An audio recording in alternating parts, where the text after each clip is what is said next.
Now, your name, I'm just going to get this on tape before I sneak out of here, is Arch, A-R-C-H, Carpenter. Carpenter. And you're from here originally, or? Well, I grew up in the Sound area. Okay. I was technically born in Mount Vernon. My mother went from Arlington for the occasion, and then I've lived in Bremerton, Port Angeles, Port Townsend,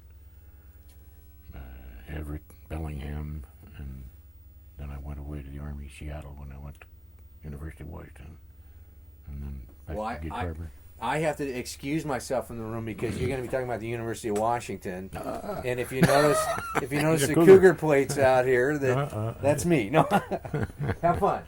All right, so who? I'm talking to you? You're talking to me now. All right. I'm the standing guy. Yeah, I guess start out with, and usually that's the first question is who you are, but we covered that.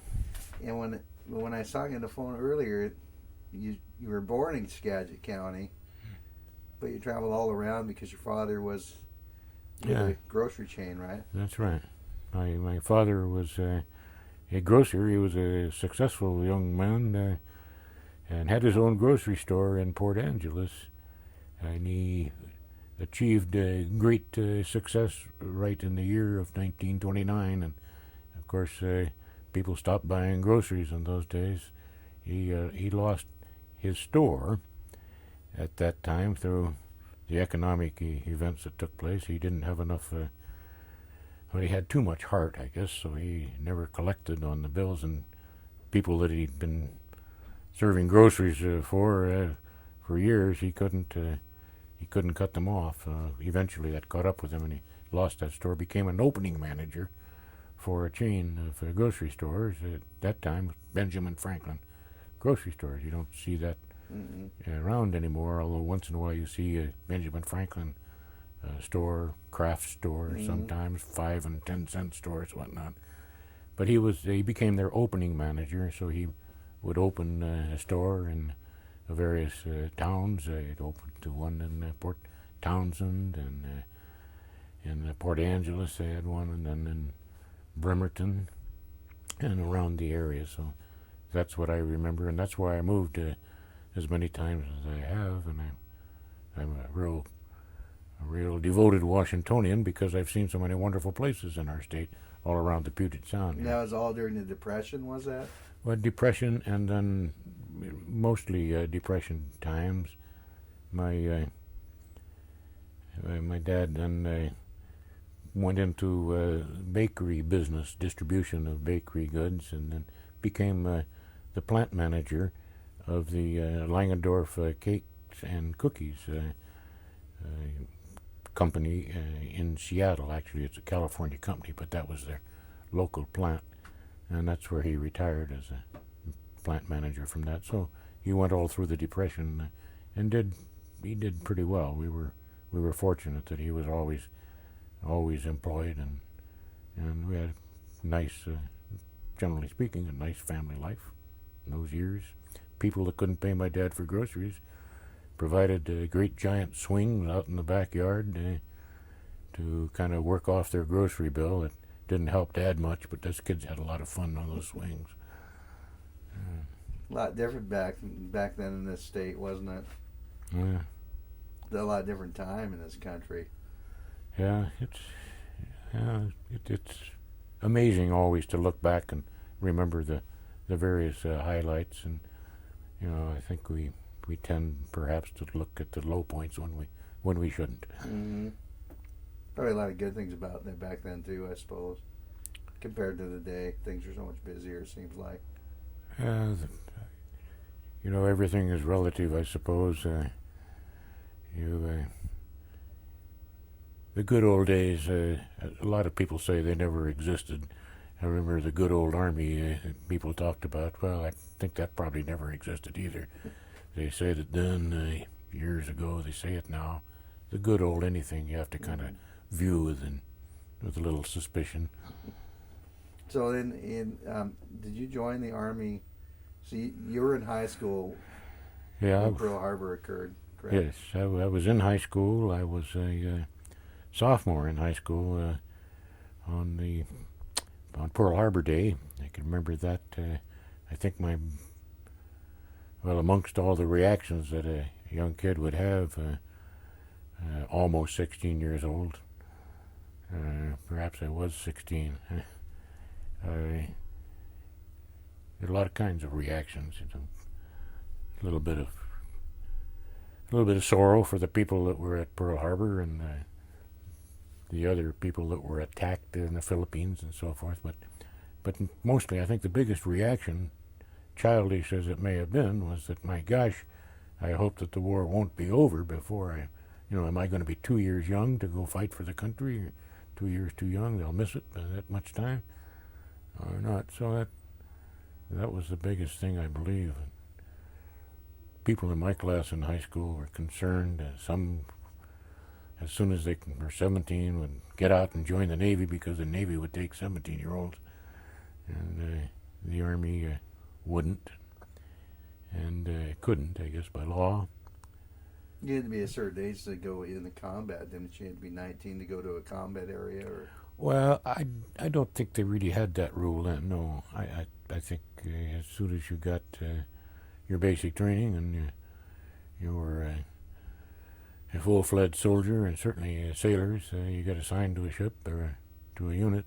In my case, you belonged to them for full duty. Did you talk to your parents about going in early and them signing for you, or? No, I knew I should graduate from high school and not try to take a shortcut on that. And the Army, they encourage you to wait till you're through high school in those days, as they do now. In fact, it's difficult to get into the services. In many cases, without the high school education, you have to take other routes to get in if you don't have a high school education. And even then, it was important. So we all looked forward to graduation, and nobody bought new suits because you knew you were going to get a khaki suit as soon as you graduated. Do you remember when you heard about Pearl Harbor, where you were and everything, or? Yes, I was visiting my grandparents. I can remember I was the one that heard it first. It was a Sunday drive to WWII, where my grandfather and grandmother had a home, and I was just a youngster. The only thing for a kid to do around there was listen to the radio. So I can remember I was laying on the rug listening to the radio on that Sunday, and I heard the news, and I was the one that went to alert the rest of the family that they had to come listen to the news, and we drove home earlier than we otherwise would have. It was a tense situation there. In those days, you didn't know how safe we were on the highways at night with headlights and things like that. The first several weeks of being here on the coast or near the coast, all kinds of rumors were running rampant.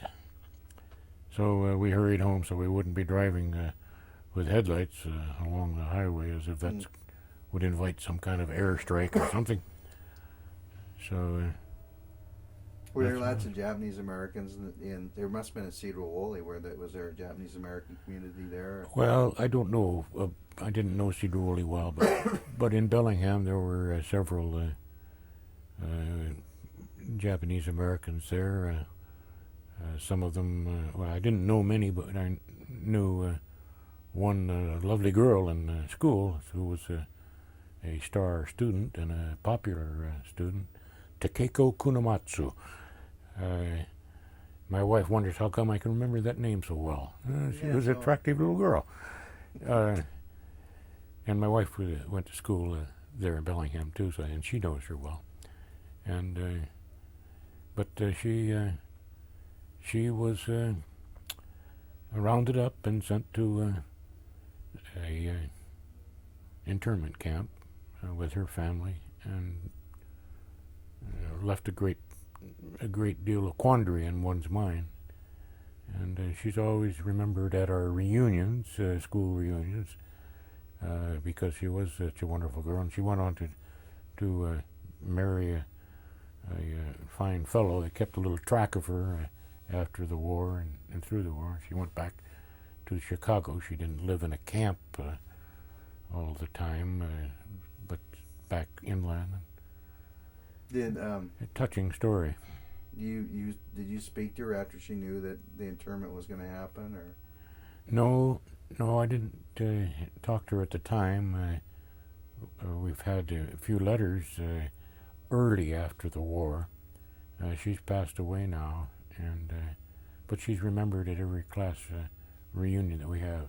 She's remembered not just as one of those that have passed away, as many people are. Of course, one of these days before long, I'll be remembered there too, maybe. But she's remembered especially because she was so important to the class, but was taken away. Did your class understand that, or was there? Well, no, I don't think we understood it. I don't think we fought it either, because of the emotions at the time. But you didn't think there was no way you didn't feel threatened by the Japanese Americans, did you? Or? Well, not the ones we knew, but it was a time when there was a great deal of edginess, and then as it went on, of course, the Japanese invaded Alaska, which is not very far in your mind's eye away from the Pacific Northwest. That was a little later, of course, but we can all remember when the war began and the mobilization began in our church in Bellingham. It was a large church building, and the basement of the church held a whole rifle company of soldiers that they moved in with all their combat gear and their new M1 rifles and things like that. Go to church, and the downstairs was a military headquarters, and of course people were glad to see them. My folks, like many folks up there, of course, contacted them to invite the soldiers out for Christmas dinner.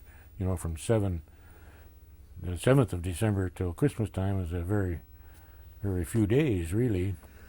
And I think one of the problems is that they didn't have enough soldiers to go around. I know that the soldiers that came to visit our house were a little uncomfortable because my mother was sensitive enough to take a good look at them and say to them, "Have you boys had more meals today?" And they admitted that this was their third Christmas dinner that they were going to, because they were running out of soldiers and didn't have enough to make all the invitations. So that was immediately after Pearl Harbor. They moved soldiers up to Bellingham. Within days. So things immediately. So the government immediately started responding and fortifying. And this makes a big unrestful period for the civilians around. They're there for a reason. They must know more than we know, and so it. And then at this time they were moving Japanese people, or American Japanese ancestry. They're moving them away, and so it kind of got. It was accepted as probably the right thing to do, and I guess maybe it was. I don't know. Looking back on it, we all tend to be ashamed of that now, and but decisions have to be made, and that was one that they made, and it could have gone the other way, perhaps. We know now that it wasn't. They were no threat, but at the time, you don't know. I used to believe in Santa Claus too, and if this goes for any young children, I still do. The time between Pearl Harbor and enlisting, what was things like up in Bellingham? Were they, what was daily life? How did it change for you? Well, I think there were many things that did change. Of course, the older boys who were, role models to the sophomores, or they were leaving. All kinds of things happened. Some would come back, after their training and strut around town in their uniforms, and all of us would say, "Geez, I would look good in that uniform." And I'm not old enough yet. they took the National Guard out. They would mobilize them, so there was no National Guard for the Armory. They replaced them by coming up with a militia of a territorial company or something like this, and I was one of those that joined that. So I had a uniform finally. Excuse me. It was simply a coverall situation with a cap, and we did have, this would be an amazing thing, I suppose, we had automatic rifle submachine guns, not the Thompson submachine gun, but a different brand of a submachine gun that were issued to us, and we had those to carry around. We had a parade every so often, regular school parades. Don't know what was that schools were part of the parade, and I suppose May Day or something like this. Wouldn't be summertime, July the 4th, or we wouldn't have been in school. But we had 20, 30 fellas from school armed with these submachine guns to sling over the shoulders and walk down the streets. And did they have you perform any type of security duties around? No, we were training for that, but we didn't actually get into performance. But the thing that I think is interesting is before and after the parade, we took these submachine guns to school and put them in our lockers, and and then picked them up again, went out for the parade, came back, put the machine guns away. And here today, you got to be careful you don't have a extra large fingernail file to go near a schoolroom or a school property. So, that may be one major change in our lifestyle from that. Was there a lot of was everybody devoted to the war effort and paper drives and rubber and? Yes, that a lot of things that they wore in, pots and pans were always gathered, and the Boy Scouts. I was a Boy Scout, and we had the regular paper drives, but we'd all get involved in moving the items. Most of us didn't drive yet, but I guess, during that period of time we became 16 and 17, so we were driving to some extent.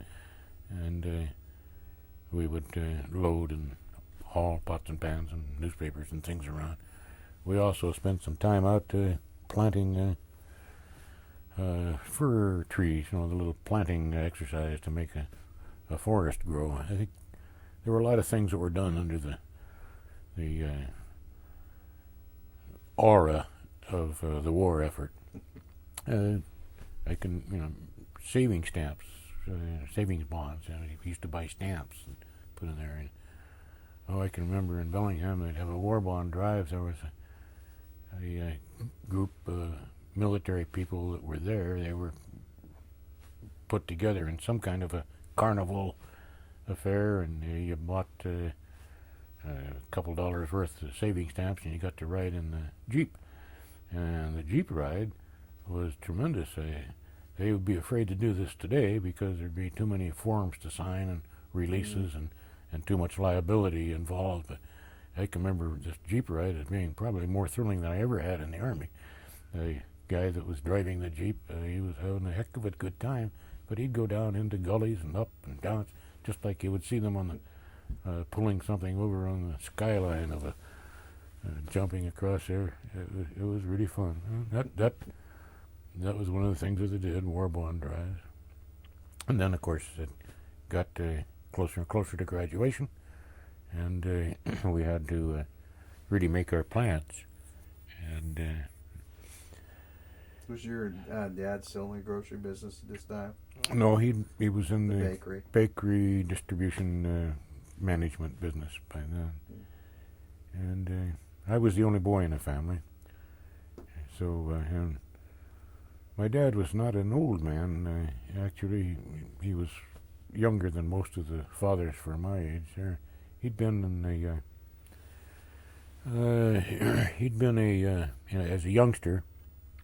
He'd been in the boat business in the Skagit Valley area there. They did have stern whalers there, old paddle boats with the stern whalers, big, large boats running up and down the canals and the portions around Anacortes, Stanwood, and other areas along there. They moved a lot of stuff. Then my dad was a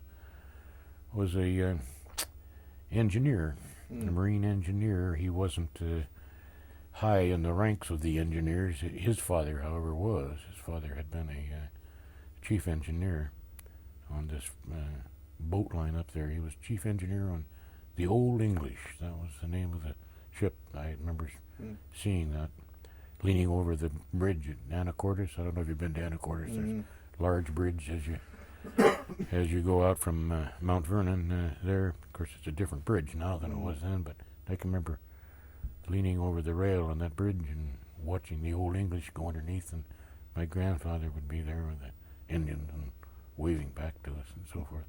So my dad then followed that for a bit, not long, but enough that he had a ticket. And so he was, I don't quite know how they contacted him. He wasn't drafted, but maybe the draft board was contacting him and looking at it. So he was flattered that he was identified as a possible draftee. And of course, my mother didn't like that too much. Did you have sisters also? Yeah, I have two sisters. Yeah, one of them. So are they younger or older than? They were younger. Yeah, I was the oldest. So when you did graduate and go in the military, how did your mom feel about that? Well, she's a typical mother, I suppose. She must have felt like any mother, worry. That's supposed to be your only son. Yes, and then she found out that after I'd gone into the Army, I volunteered to go into the paratroops, and that was a little unsettling for her. She didn't think that was, the way I should have gone, I guess. Well, she was proud, I suppose, too. But she was, so she was did you nice. train, when you were inducted, where did you do your basic training at? Well, I got called to Fort Lewis. The first thing we did was go down to the bus station by the Puget Sound Power and Light Company building there in Bellingham. A lot of us hadn't, the ones who were getting on the bus, you may have known 4 or 5 of them, but these were people reporting for a particular time, place. So they came from all over the area outside of Bellingham as well as in. So we were all getting to know each other. Had the bus ride down to Fort Lewis. And at Fort Lewis we got issued our clothes and our orientation. Immediately saw all the films on Better Behave Yourself, sex life-wise there, which kind of was impressive, I know, to most of us. And after that period, we then a group of us went to Texas.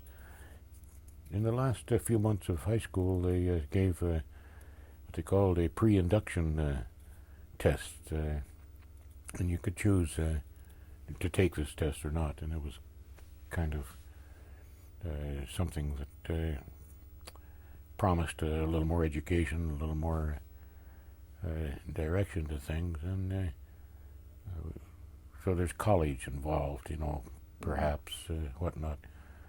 So the group that I was with had been accepted into this Army College program, ASTP, Army Specialized Training Program. I felt a little bit bad about that because that was another delay in actually coming to grips with the war. But on the other hand, I wanted to be an infantryman. I thought that's what I should be doing. Boy Scouts, hiking, map reading, these sort of things led me to want to be an infantryman, I think. And I went to Camp Fannin in Texas.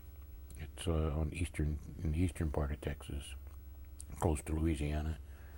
Camp Fannin, and took our basic training there. It was basic training infantry-wise, but while we were there in this training program, they dropped that ASTP program because the Army was filling up its ranks for anything in the future. They needed soldiers to go finish the war in Europe, and that I'm familiar with, obviously in the South Pacific also, I guess. So they didn't need to have a bunch of people in college. So the only thing to do then was to go ahead and speed things up, was to go into paratroops, because that was a decision they took you off right away. We went off from there to Fort Benning, went through the parachute school there, graduated from the parachute. Had you flown before? Did you been on airplanes before you were a paratrooper? Well, yeah, I made a couple of $10 rides or $5 maybe in those days rides around the Bellingham Airport there, but I wasn't. I hadn't done much work with airplanes. And at Fort Benning, did they give you jump training there? Oh yeah, that was the parachute school, TPS, the parachute school, and it was a great course. Graduated from that in the last part of December of 1943. Do you remember the first jump you made? Oh yes. Yeah, you don't forget many. I guess I probably remember every one of them. It's been a couple hundred, I suppose, altogether, as I went back later and. What did you think about that in the very first time? Were you in the Dakota? Were you or? Yeah, the Dakota. That's interesting. You call it that because that's a British term for the C-47. As we call them, C-47 airplane. It's the same airplane. The British call them Dakotas, DC-3. Commercially designed airplane, but stripped down with the door in it. Yeah, I can remember that. I remember that. I think you remember that. People think they make a jump. You think of going down like that, and you don't. What you do is you step out into a 100-mile-an-hour wind. You go back like that, and by the time you figure out that things are going to work, the parachute starts opening. You think, well, I am going to go down now, but the first thing you think of is stepping into a strong, stiff wind. Think about the tail of the plane when you do that? Yes, you always think about that. That's an important thing, not to have your parachute hang over. Your body position when you go out the door depends on where your parachute's going to open. So that's why they train you so hard on jumping with the proper body position. Left foot out, swing your right leg up so that the wind will turn you backwards, and put your arms in so you don't have the wind flailing you one direction or the other. Tuck down your head, and parachute snaps open over your head. Were your parachutes different than the one that pilots carried? Oh yes, yeah. Because I talked to a pilot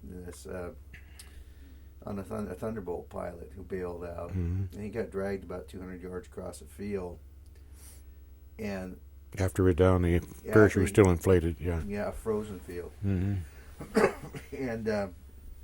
I wasn't sure if that was because he was untrained and had never jumped, or if that was because the chute was just different. Well, no, it's a hazard. That's part of the training. You have part of the training is, in fact, to sit in front of a great big propeller that they have on the ground. It amounts to just a great big fan. It's an airplane engine, however. It puts a big blast on your parachute, and the instructors or somebody that the instructors pull from the rank hold the parachute out. They flip the propeller on, and it blows you backwards, and then you have to escape from that. I think by the proper way is to whichever risers are on the ground. There are 4 risers, and from them the suspension lines are attached. Some people call them shroud lines, but that always got you push-ups because you don't want to use the word shroud when you're talking about parachuting. So you grab the lower 2 risers and pull them in, and pull them in some more so it spills the air out the top of the parachute, so you don't get dragged 200 feet across. But the parachutes themselves are in fact different too, because they're hooked with the static line. They pack up the parachute, and they have it's a string, although we usually call them there's a different name. It's something better than string. Ripcord? Well, no, it's not a ripcord as Lanyard? such. No, it's string. It's really string, twine, heavy twine, and they loop it a couple times to make it just the right strength, and then that's what's attached to the static line, they call it, that goes on where you hook it up on the cable. What happens is your cable thrown to the back of the airplane. You go out the door, and of course that static line is still fastened to that string attachment on the packaging of the parachute, and that breaks off, and your chute then begins to deploy. One of the great tricks for the Air Force, or Air Corps then, a crewmaster who's standing by to see that everything goes all right in there, is when you push your static line, which of course that's your tie down to the world, and you, just as you leap out the door, he says, "Is this yours?" He has a dummy one standing there that isn't hooked up. That's the last thing you see for a few minutes. You know, too late to do anything about it. That's one of the things you have to put up with. So after you left there, then you had infantry training before. Basic infantry, and then parachute. I stayed for an extra 2 or 3 weeks at Fort Benning, maybe even 4. I've forgotten precisely, for a demolition school. It's because you were a Pathfinder. Did you know at that point that you'd be a Well, Pathfinder? no, I didn't really. Just that a certain number were selected out to be demolitionists. Some were communicators, and some hadn't been selected for one So of why those. did you get picked, you know? Oh, no, I suppose I thought demolition work sounded more dramatic than communications. Did you volunteer? Yeah, you have to do that, yeah. I never really enjoyed demolition work. Did you practice with live explosives? Oh, yeah, that was part of the training, usually quarter-pound blocks of TNT, although we had training with composition C2 and so forth. That was an interesting course, and I enjoyed that. There's a little bit of physics involved with how you're going to plant charges and so forth. I liked that. So that was. So you had to go through the whole thing. You had to use I saw it was like a tape measure that was for demolition. You ever seen anything like that? A company came out with it. It was for computing charges on structures. Oh no, computing charges. No, we did compute them when we had a manual on how to do that, but not a tape measure that I recall. So you went through all that, and then after the demolition school, was that then you were done with training at that point? Yep, and I was finished. Went home for a week's leave. Now you knew your wife was from Bellingham, was she? Yes, yeah. We went to school together. She was. Were you dating at that point? Oh yes, we had gone steady for several years. By then, she was 13 and I was 14 when we started going together. And so did you marry before you left? No, we didn't get married. She was still in school, and but we had plans, of course.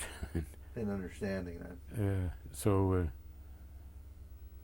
And then after that week's leave, I reported back to port of embarkation and went off to Europe. So they knew in that week's leave, your family and your girlfriend knew that you were leaving for overseas. Yeah. So how'd you get back? Did you get on a train, or did you get on a bus, or how did I get back how'd home? you travel from home back to base? Well, yeah, the only way people traveled in those days was by train. Flying was not something for PFCs. Why wouldn't you PFC? And then it was a private PVT. So they all see you off the train station, or yeah. Was that a special leaving? Was it something memorable, or? Well, I think it's interesting that you asked that. I don't quite remember any. Village band didn't come out and play. Nothing like your that. Family. Yeah, it was all close family stuff, goodbyes and a few tears and whatnot. But some mothers don't go to the train. I've talked to some veterans that their mother said goodbye at home when they want to go to the train for some reason. Yeah, I can imagine why that would be. Yeah.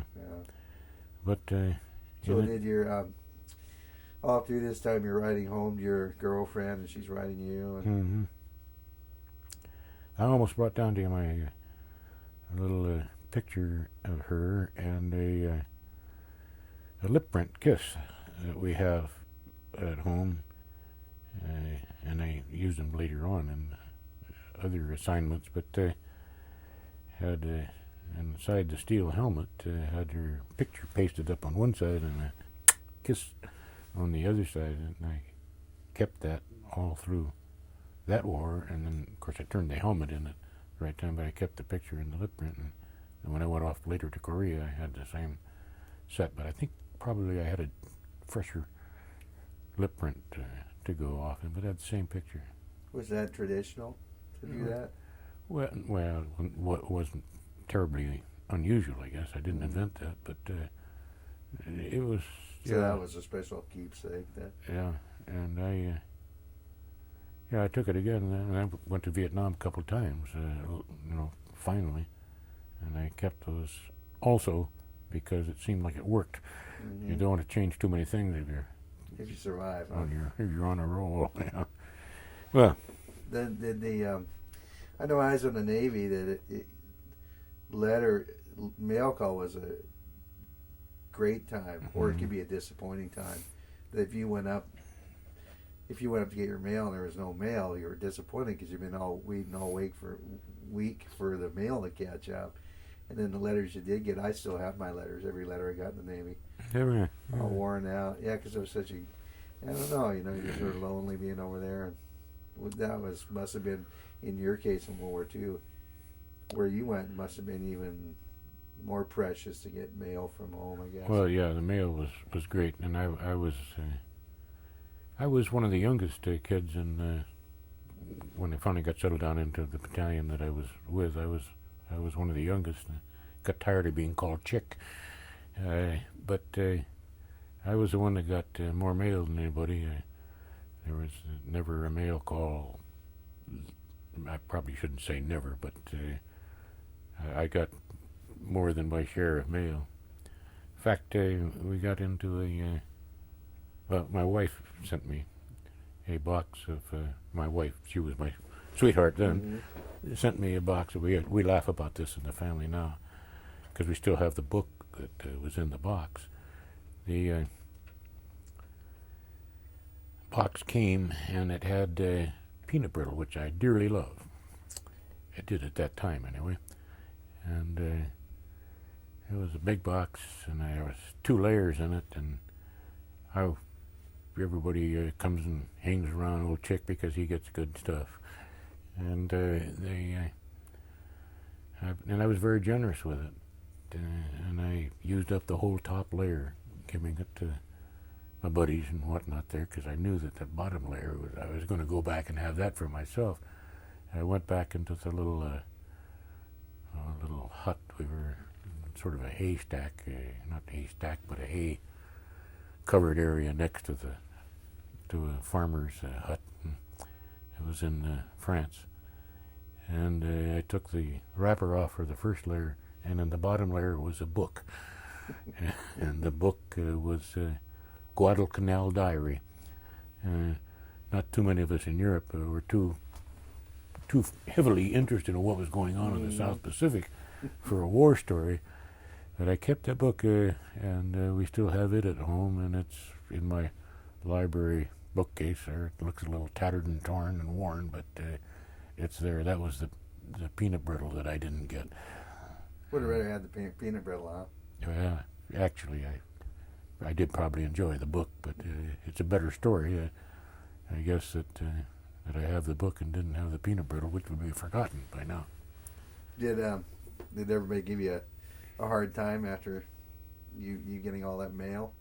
Because there must have been people that just didn't get letters on a regular basis, I suppose, huh? Well, yeah, I didn't get a hard time for it. They all didn't kid you, I mean. Yeah, they'd moan a little bit. Oh, another one, yeah. We got a box of cookies when we were marshalling to go to the airborne operation for southern France. That's where I invaded France. And you get put in a barbed wire area, and nobody theoretically gets in or out. Obviously, there's a few administrative people that just privates and POCs didn't have to know about, I guess, but obviously they had to bring in some new food and some, in this case, mail, but mail had been curtailed. There wasn't any mail coming in. But by gosh, they did get a package, and somehow it got in, and it was for me. And it was from my mother. And she made some cookies, and it was a good-sized box of cookies. And that was the only box of goodies that was available to the guys. So that didn't last very long. Everybody appreciated my mother doing that exercise. And I guess looking back on it, I glory in the fact that I did get, I was always close to home. So after, when you left then you embarked from where now? New York or? Oh, actually, it was in Virginia. Port in Norfolk. Norfolk.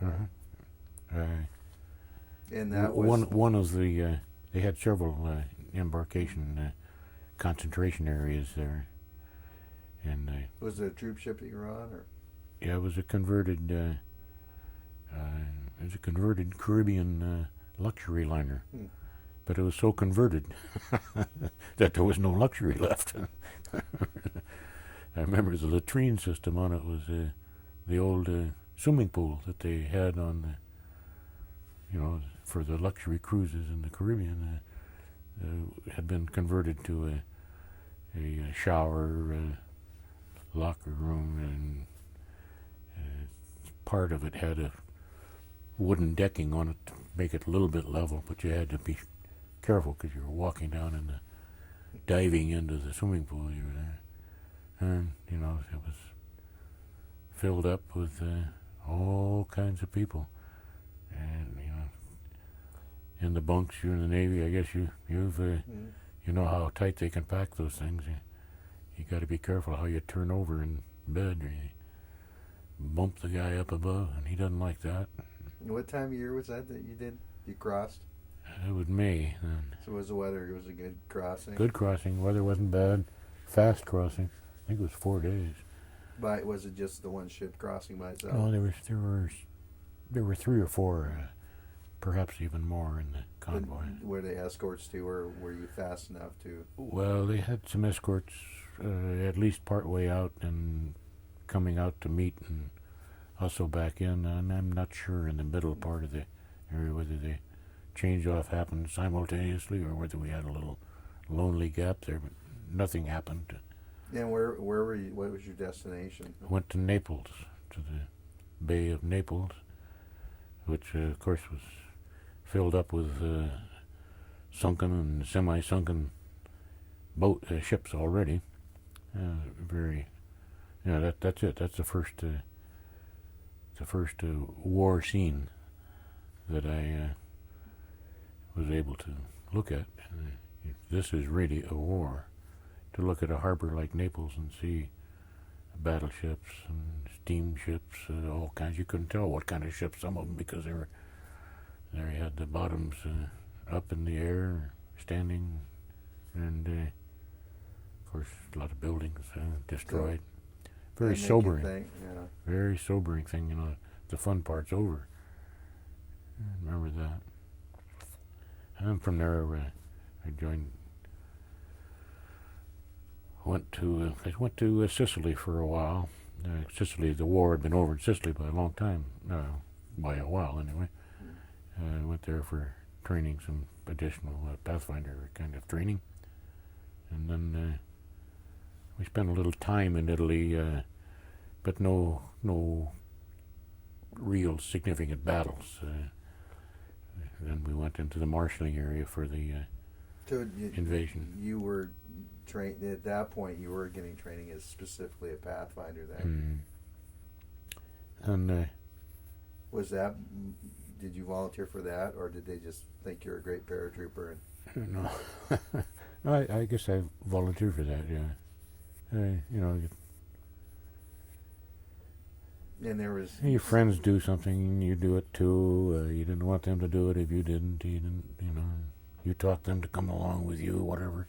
And so there was a group of us did that. I wasn't seeking individual destiny or anything like that. And you all had a specialty, did you? Each Pathfinder? Well, basically, the one that I was with, it was kind of an ad hoc unit. In fact, the invasion of southern France was made up largely of independent airborne battalions from Italy, as opposed to the 82nd Airborne Division and the 101st there. So we had units at the 517th Regimental Combat Team was an airborne unit, and there was a 550th, 551st Airborne units, battalions, and 509 battalion, 509.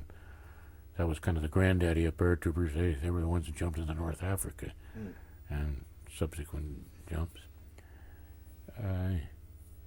And some artillery, airborne artillery, little 75 millimeter pack howitzers that they used.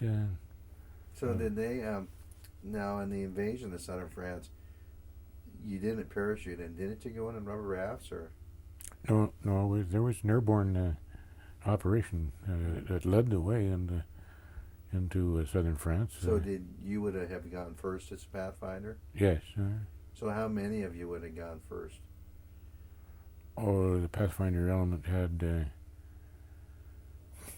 I guess I don't really know how many. I have to stop and think about it. Must have been, we split up into different airplanes.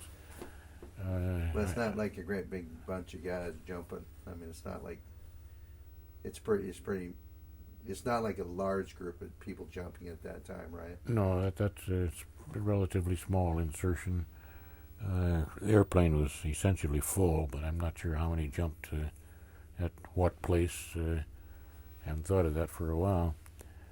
But that would have been your first combat jump, huh? Yeah, that was it. The mission that I had as a demolitionist was to blow down the telephone poles that had been inserted into open areas that would be used for glider landings, and especially glider landings. It didn't help the paratroopers much to have telephone poles with cables strung between them, but on the other hand, it was really an anti-glider situation to make it as difficult for a glider to actually land without. So was that nighttime, or was that?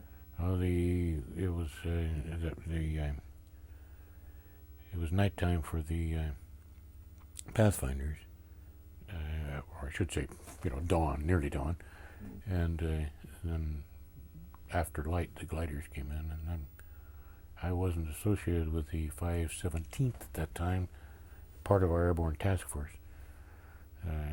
First Airborne Task Force. That was the name of the group that was consolidated for that. So I don't know how many, at what time the 517th jumped. So when you, that jump, I assume you must remember, that must have sort of given you pause to think that after seeing the Bay in Naples and seeing war and then jumping behind, because you were really jumping behind enemy lines, weren't you? Yeah, occupied area. Where's those different thoughts going through your mind when you're headed over there? And that yeah, I have to say, with maturity and all that, and I've had some amphibious training through the years since then, considerable amphibious training, as a matter of fact. But I have to really admit that as dramatic as it sounds and looks and is in some cases, I'd go by parachute before I'd go by landing craft any opportunity I had. I remember at Korea I was a company commander in Korea, and we had an operation there against the shores of North Korea. North Korea. It may have been occupied South Korea. Anyway, it was up where be landing against the North Koreans. And I remember I have a picture of this with my steel helmet on and the Mae West gear, because this was going to be an amphibious operation. And it wasn't with an airborne unit, it was with the 1st Cavalry Division. And I have above my, I was a lieutenant then, first lieutenant, above my first lieutenant's bar in a helmet, I have a 1 chalked up there because I was number 1 man in boat team 1 of wave 1 for the landing. There's, of course, that sounds a little more dramatic than it is because there are a lot of boats side by side in wave 1. But anyway, to have it signaled on my helmet that I was number 1 man of boat team 1 of wave 1, I thought that paratrooping medicine, not so bad. But then it turned out that it was a demonstration landing. We didn't actually hit the beach. We got into the small boats and circled around and then got back on, and what they were doing was decoying the North Koreans to make counter moves and attack them by air and that sort of thing. And we had 2 divisions worth of shipping there. The intelligence people had built up the story that it was the entire 1st Cavalry Division plus the other Marine Division from the United States. They had all the ships there, and just our 1 little regiment aboard. When you jumped into southern France, did they get you in the right spot? And pretty much. And then you went about your business. We got to the right places and got our unit together. Did our anti-telephone pole work. And, so what are you wearing when you jumped like that? What did you have with you when you jumped as Pathfinder? Well, by being a demolitionist Pathfinder, I carried the TNT. They have demolition kits that are made for paratroopers. It's 22 pounds. I seem to remember 22 pounds. Maybe it's a little less than that. Anyway, it fills up a stack, a little kit, a square kit, about like that. I don't know if that's 22 quarter pounds. No, it had to be, I guess, 22 pounds of TNT on each foreleg. And of course, that makes a very good story because you sound like the Wired Man or something. But as you know, probably the TNT is stable as opposed to dynamite or something like that. It's so sensitive to being bounced or jiggled. So it's not bad. Obviously, there's a little bit of danger of a tracer bullet hitting it or something like that. That would be memorable to everybody but the guy that had it on. And we had some blasting caps in a separate little box, spongy box that were taped onto the ankles there. And essentially that was it, other than the regular paratrooping gear, which is your weapons and. Did you carry a M1 or a submachine gun or? I had what we called a M2 carbine, then M2. I'm sure that's right, which is a 30 caliber carbine. Small weapon, but the M2 part was for the airborne business. It had a folding stock that folded back against it, so you wear it along your belt, almost like a pistol, except it goes down to your knee and just above your knee. That's important. And so that was my weapon and ammunition for that. Rations and things that go in a sack. You wear the sack, musette bag. You wear just below your parachute reserve. They have a main parachute at the back, and there's a reserve parachute that sits on the front. Just below that hangs a musette bag that's fastened to the load-bearing harness up here. So when you take your parachute off, and then you flip the musette bag back, so it's a backpack and fastened underneath. And kids could do that now easily. They carry all these packs to school, I guess. But we had to do a little training to get that flipped back just right. I forgot what else we might be wearing. Well, entrenching tools. You either had a pick, shortened there, or a shovel, or an axe, a little hatchet. We didn't use those in our pathfinding job, but as soon as you got out reassembled, you were no longer a specialist. You were back to a grunt, and then you want to have an entrenching tool. You want to have a pick, because the pick is easier to carry than a shovel, and everybody wants to use the pick. So you can always get a shovel if you need it. Lend them your pick, and you learn those things finally. So you took care of your demolitions, and then did you all form up the Pathfinders to try to find each other? And well, no, we were on the site where we were. And we got back to the site, so it was where our units were assembling. As soon as that was over, the Pathfinder, we were just a provisional setup that way. So we went back to our units and performed our other duties. And that was that was 2 months after D-Day. Was an Operation Dragoon. Are you thinking of Normandy D-Day? Yeah. Yeah. It was I think August and then 15th. You were supposed to drive straight up through Europe. Is that what the plan was? Well, yeah, that was. Well, they did that, but our particular units, we were small and not heavy duty units at that time. So we stayed for a while in that area, holding the flanks of the invasion, while the heavier units that came ashore by boat and landing craft.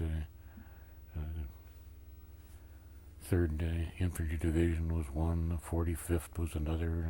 I've forgotten how many were involved in coming forth there. I think there was a French element there too, and I don't know what else really. So they brought armor in and mobile cavalry and then they went up the valleys to the north and met the other forces there and kind of cleaned up that part of France. And so were you the first?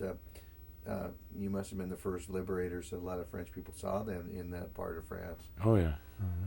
If you have to liberate someplace, Nice and Grasse and Cannes are good places to liberate. I guess any place is good to liberate, but it was. What was that like? Well, it was. Your heart goes out to the people that have been waiting so long for liberation that you probably don't think of that ahead of time as much as you would other things. It's a case that it's overwhelming to have people in tears throwing themselves at you, giving you what might be their last bottle of wine. I don't know. And we didn't. Most of us were too young to drink wine then, although there were probably some exceptions. So yeah, I remember that. I was a guest at a house, a home, very few days after the liberation. In fact, the day of the liberation of that area, we after the big forces came forward, we went off to the flank, and we were in the town of Grasse, which is famous for perfume. That's much, in those days anyway, much perfume was made in Grasse. And walking down the street, and a strange-looking fellow in a beret and a cape and wrapped leggings hailed us and spoke in pretty good English too. What news do you have? What news do you have? And I had in my pocket a copy of the Stars and Stripes newspaper, the Army, or, well, I guess you have to say Army, newspaper there. So I was able to give him that. And he was a French officer in World War I, and he appreciated the newspaper, and he wanted to talk to us, and we had to get back. I think I'd gotten a pass to get into the town to buy toothpaste or something like that. that I'd lost on the jump or some way or another. That's why I was there, but I had to get back, and the company commander giving me permission, I knew I had to get back. He walked all the way down with us to get back to where our camp was in an olive grove there, and so he stopped and he talked to the company commander. The company commander was French himself, our American company commander. French to the extent that he spoke French. I think he was born in France or lived there anyway at one time. So this old gent got permission for me and my buddy that was with me to come to his house for dinner.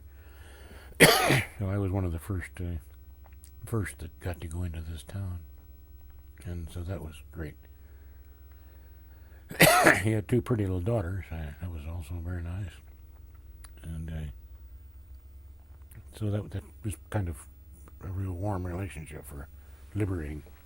So you remember that dinner real well? Yes, I do, because my buddy and I sent up earlier cans, sea rations, to augment their meal. So they thought it was just magnificent. I enjoyed the sea rations.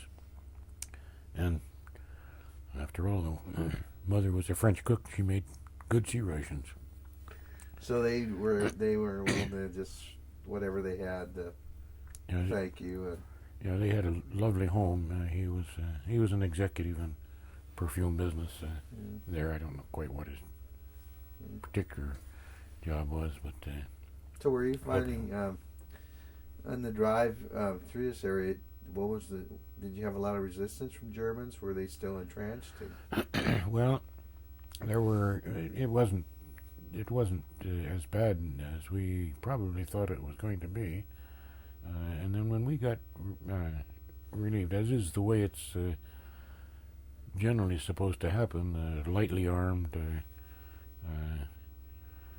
non-vehicular kind of unit that we were, our job was to open up, defend the landing areas, the beachhead, as you say, and then the other units roll forward, the heavier ones, the ones roll the tanks off, the tank carriers and the other vehicles off the appropriate ships, and there, so they would hurtle on ahead. We had to round up, shoot some people. I remember one of my experiences there that caused me to do some deep thinking was when we got into the first town that we liberated was Lemuy, L-E space capital M-U-Y, no .com. They had some Germans that were rounded up in the town, and I remember they were against a wall, great crowd of people around them, and the people in the town would run up, and ladies would take a purse and swing at them and hit them on the head with a purse, go back into the crowd, somebody else would come out, and so we were in an awkward position there. I understood that the Germans were bad guys, and these people had some grudges, and they were taking it out on them. Mm-hmm. Yet, and we weren't too happy with the Germans either, but we had to stop that from going on because it could have become bloody. Are we out of time? No, the tape's got 5 minutes. Oh, well. Let me change tapes now. You don't want any more of me, I'm sure. No. That just tells me I have to change tapes. I bet you're going to cut me down to nearly nothing. Okay, we're off now, aren't we? Mm-hmm. Can I make a quick call here just to tell my wife? Yeah, just let me get the mic off you. Oh, you got a cell phone.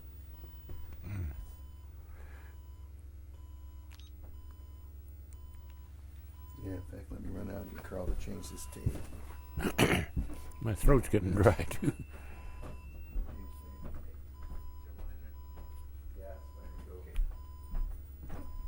Be right back.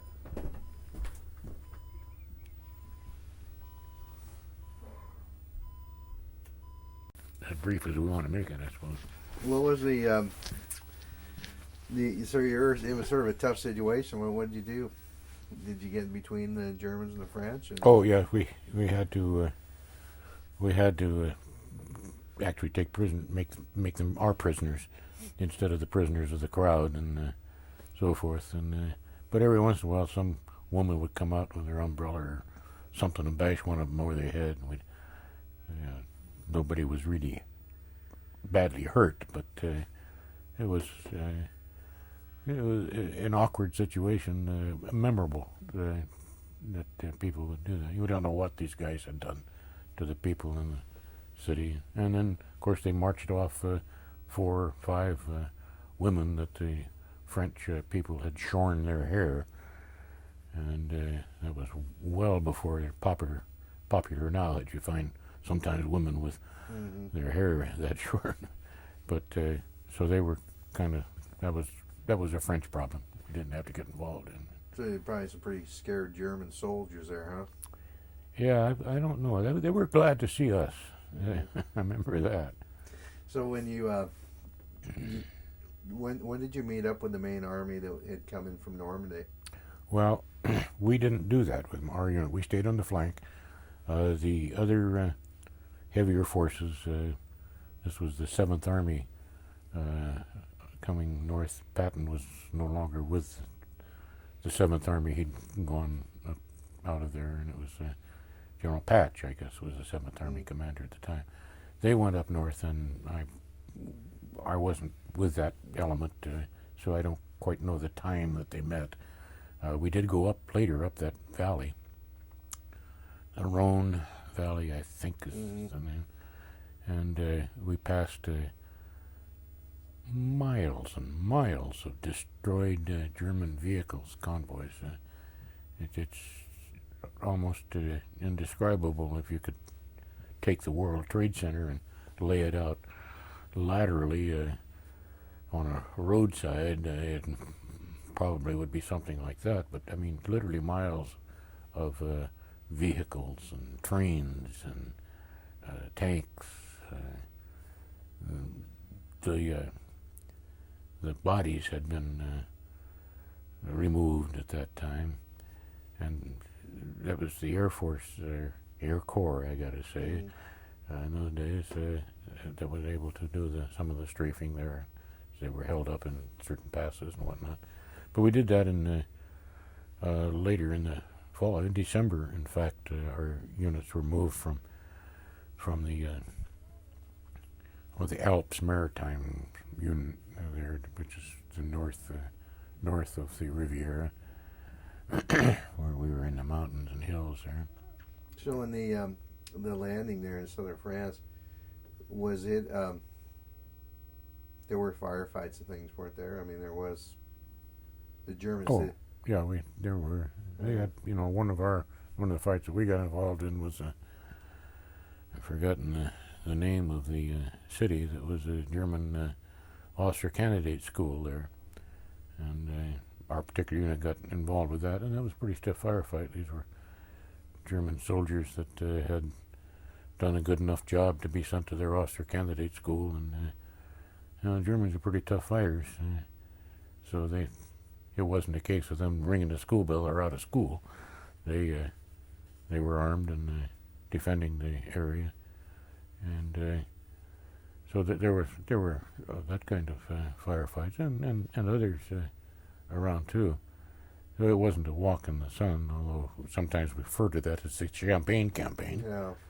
Just when you read about it, there's even to this day, there's discussion whether it was necessary or, Yeah, of course, the original planning was that they would be simultaneous, and that would have been a lot better. But they ran out of landing craft and other problems that made them set it back till they could recycle the landing craft there. So that was the first time you'd been shot at. Then was after that landing would be. Yeah, really. Yeah. So is that different? Is that from seeing the devastation in Italy to that you said that you knew you were in a real war when you saw the devastation in Naples, but at that point you must have been sort of. Well, were you prepared for it, or? Oh yeah, I think so. It was not any different than we'd been promised, really. And I still remember the first dead German soldier that I saw.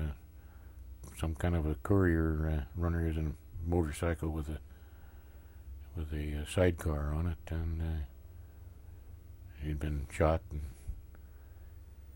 careened over into a tree and whatnot. And, very, very dead. That probably made an impact on me. The first American soldier I saw that was dead also made an impression on me. One of the biggest impressions I had was Dr. Spitz, who wasn't really a doctor, he was our platoon medic, Bernard Spitz. He, being the only medic, he had crosses on his helmet, the red crosses on the white circles on his helmet, and we were going a little street fighting down in WWII, France, and ducking into corners and doorways and things, and my golly, there was a helmet spattered inside with blood, with a hole in and a hole out, just right through the helmet. And he'd been dragged away apparently because he wasn't there, but his helmet was. And you knew that he'd been shot through the head, and it ducked into the next place, and there was Bernie getting his head bandaged because the bullet had gone inside, hit the liner of the helmet, and traveled around the helmet, gathering enough speed to go out the other side, making enough splinters of the helmet liner to cut his forehead and get blood out there. I'm never so happy to see a guy in my life as to see him there with his head bandaged. But I can remember the moment that I saw that helmet and thought, my gosh. And so that, there were those awakenings along the way. But I think I'd better move along with this war a little bit because we're taking too much of your time. No, I mean, lots of The time. when we were relieved, and in December we went to on up the Rhone Valley just as passengers, so to speak. We were on the 40 and 8 boxcars that they have in Europe, famous from World War I. The 40 men or 8 horses that went into those cars, the 40 and 8s, and we didn't put 40 of us in there. Fortunately, we were all counting that, wondering if we were going to be more than 40. But it was full. You couldn't lay any more people on the ground or deck floor than we had. Sleeping on sleeping bags and those. One of the cars got on fire. There's no communications from car to car, and it was a long train. I can remember that. We would go around corners, and you could see that the flames were coming back towards our car. We were behind the flames, and of course the air was rushing backwards there. We decided we were going to have to get out of the car. And you think that would be pretty easy for the paratroopers to just get in the doorway and make an airborne jump. But every time we get ready to jump, some additional tracks would go past, or a switch handle would be standing up there, and nobody wanted to jump into one of those. But finally, the engineer looked back on a curve, I guess, and found that one of his cars was burning, so we didn't have to leap out of there. But I can remember that as part of that trip. And we went to Le Havre in France, all the way to the coast in France. Went back to England. I say back. I shouldn't say back because we'd never been there yet, but we went to England. That's back as far as an infantryman is concerned.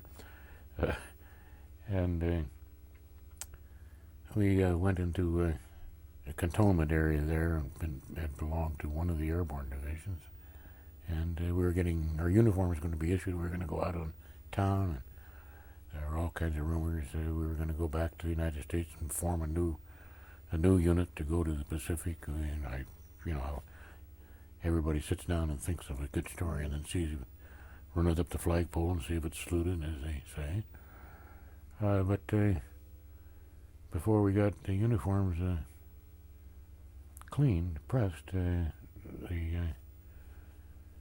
we were remarshaled and flown back to to the continent because the Battle of the Bulge had broken out. So we went into the Battle of the Bulge. We caught some of the later trucks going out from the 101st area and went up, and for a while we're attached to the 101st and the Bastogne area. That was a grim. So you weren't in Bastogne, though? No, we were attacking to get into Bastogne.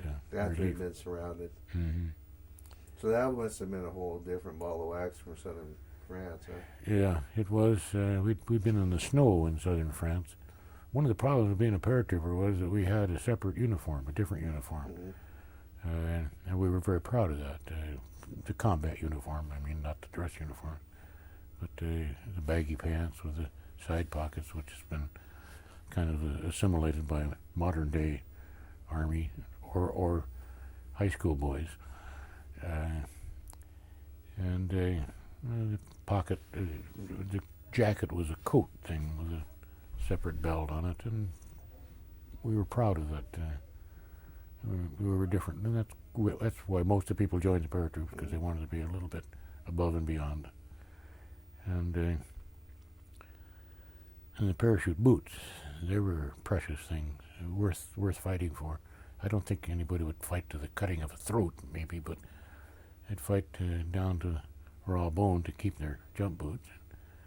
And then we went back to the Bulge and had these light uniforms, and we began to lose those. The supply of those uniforms were being taken over by the regular field jackets and field pants, and jump boots we still had our jump boots, but they were getting in short supply. Otherwise, you have to use a flap buckle things and look like an ordinary soldier, or a leg, as we used to call the ordinary soldiers. Still do. You're either a paratrooper or a leg. There isn't anything between. So what's the biggest thing about the Bulge you remember about it? Well, we had some tremendous fights there. I think the biggest thing I remember about it is that was the end of our battalion. We had sufficient casualties, both by fighting, by wounding, or killed, plus some bad trench foot cases. That we didn't have enough people to muster a battalion anymore, and rather than send replacements to an independent battalion, they took the independent battalion and made them into replacements for the other airborne divisions, the big ones. So we went over when we 17th Airborne Division then was the 3rd Division that went to Europe, the 3rd Airborne Division. The 82nd, 101st were already there. 17th went over, and we had these odds and sods battalions that I mentioned from Italy. So essentially most of them went into the other units, and our unit went into the 17th Airborne Division. They were brand new. They hadn't been here. They flew over at the same time we did. Mm-hmm. And so when we were taken from the, we're still in the 101st Bastogne area, but in that part of Belgium. But we... So were you, what was that, like 2.5, 3 months to push the Germans back? Is that what? Mm-hmm. So when did you get sent there right after the Bulge began? I'm sorry, did I get... You left England back to Europe right after the Bulge had happened? No. When the Bulge started, this was all Bulge fighting that I'm talking about now, which lasted up into January. And into the first part of February, it was still... So you fought all through the Bulge then? Mm-hmm. And you say the thing that I remembered the most was the fact that we had so many casualties for that. One of the things that I remember was we were in a little town. I don't know the name of the town anymore because we called it Rigor Mort, but it was a name like Renamont or something that gave way to the grim humor of rigor mort. And we had a lot of casualties there. We had to get pulled out of there. And did. We went out. This was after, it's about the time the breakthrough back to Bastogne was accomplished. And we were attacking to cut off the Germans that were retreating from that point back to there. And we were still in the snow, still cold, and it was a rough time. I remember the first big meal we got there. We had a lot of food because we had so many casualties and evacuated people that we had a battalion's worth of food for a few people to eat. And we just rotated around the line back to the head of the chow line, eating our way back to the chow line. So we ate and ate and ate. Great food. Remember that. And we were.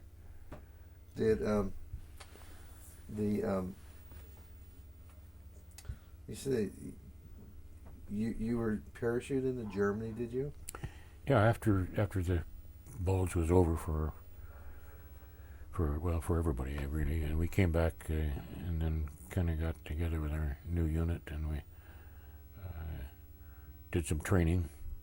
This was in Chalons, France, Chalons-sur-Marne. And while we were doing that training there, one day I came down with a malaria problem that I'd picked up obviously when I was down in Sicily, maybe possibly Italy, but most probably in Sicily.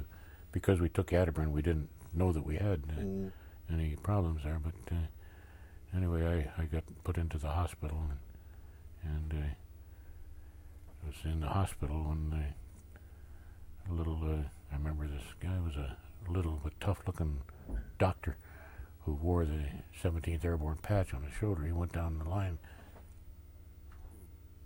telling people back to duty, you stay, back to duty. And he went past me. I hadn't finished the malaria cure yet, so I got passed by. I just left there, and I realized that that's the only place left to have an airborne operation. Obviously, he's pulling him out for something, and that's Germany. And that kind of was the personal target that all of us had. We joined up to jump into Germany, and I was going to miss it after all this trouble. So I left the hospital early, which is to say I went AWOL. I stole a pair of coveralls, and I still had my jump boots because we put those underneath the bed, feet of the bed in the hospital so nobody could take them. I had the jump boots and went back. Got a hitchhiker ride to the unit. Got there just in time to get on trucks that were taking us to the airfield, and I got some outside clothes issued and some gear, and I wasn't with any Pathfinder unit at this time, just a regular soldier, and I didn't have any underwear. I remember that. I cut my pajamas off to use as underwear, hospital pajamas that I still had on. So I jumped into Germany in my jammies, you might say. The kids get a kick out of that when I tell them that. And then it was a great day on the field. I've never seen such an inspiring sight in my life, even to this day. And I've gone through a lot of parades, demonstrations, March of the Tall Ships on 4th of July and whatnot. So what's so inspiring about it? It's just to look out the door of an airplane that you're flying along at several thousand feet. In every direction you look, there are other columns of airplanes, bombers and planes towing gliders. So is that big of an operation? I've forgotten. I should have brought some notes. I know how many. I've looked it up in research, how many airplanes they had and how many soldiers they had. But, there were 15,000 soldiers in different units, and there were in different airplanes and gliders with equipment. And I've never been so proud, I think, to be an American as I was at that time, to look out. Even the British planes were almost all built in America. And you just can't imagine the power that projected. And besides that, they had the fighters and the bombers blowing up the drop zone, even that we weren't able to see at the time. You could see the rest of it there. It's just an amazing thing. You see some of this in television shows, but you can't imagine how it is in real daylight, not on a screen, but you are there and seeing it. You're part of it. And what a tremendous feeling. Daylight operation. It wasn't dark anymore. This was 10 o'clock in the morning. They jumped. And then we stayed there for a while and then participated in the Ruhr pocket cleanup. And then, because I hadn't completed my malaria cure, after on the 24th, that was March the 24th of the jump, April the 24th, I was struck with my malaria drill again because they put me in the hospital, various hospitals along the way, evacuation and so forth.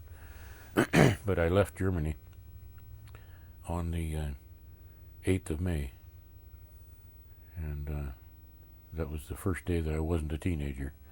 And when I tell the story at Veterans Days and things like that, that kids relate to that fact that this is just a teenager I was. And as they say, the last half of the war from 43 on was fought mainly by youngsters on both sides of the war, and I was proud that I'd been able to be there. Very proud. When to did come you home. get back home? I got back home in a very short time because they wanted to clear all the hospital channels to bring American prisoners through the hospital channels that were being released at that time. So I went quickly I flew from a forward hospital area after the fever had been broken to Paris, stayed overnight in Paris, in a hospital downtown. And by the time the fever's broken, you feel pretty good. Go out and take a little stroll in Paris, go back to the hospital, fly all the way to England. The next day, spent 3 or 4 days in England, put on a boat, sent back to the United States with about 6 other ships. I think there were 7 in the convoy. And we came into New York Harbor as the first convoy after VE Day. The time of that, there's a second memorable day, most memorable day, I suppose. Coming into New York Harbor, past the Statue of Liberty, which I'd never seen before. Just amazed to see it go past, and all of the boats that came out, the New York Rockettes were dancing on top of one of the ships that they use for tours or something in the harbor there, and everybody that had a boat with gasoline in it were out to meet these ships, circle around them, wave, fire boats shooting their hoses into the air, and back on the Manhattan skyline there were still enough windows you could open in those days that people would be waving sheets out of it, the whole skyline shimmering with sheets there. And so many stories you hear about people coming back from Vietnam that never got a chance to get that feeling. I wish you could bottle that feeling and sell it there. So my war was over. Went home, married that girl, went to school. So did you marry her right after you got back? Yes. Well, I got back in May, but I was still had time I had to put in the hospital to get cleaned of the malaria, and then came home. I got registered for school, and gave her the ring and said we have to get married. And I kind of thought maybe we'd have to wait a couple of years till I got established in school, and she said it'll be January the 16th on my father's birthday. January the 18th, I should have said that. January the 18th on my father's birthday. And so that was it. We got married, and we went to school together, and she supported me by being a secretary, and well, she didn't really support me. I guess she supported, not to the extent that she did more than I did. I got my GI money, and then I went out and got a separate job so I could make just $10 a month more than she did. You got to assert yourself a little bit. And then we graduated. I did the graduating, but she did a lot of the work for it. And so they lived happily ever after. Quite a story.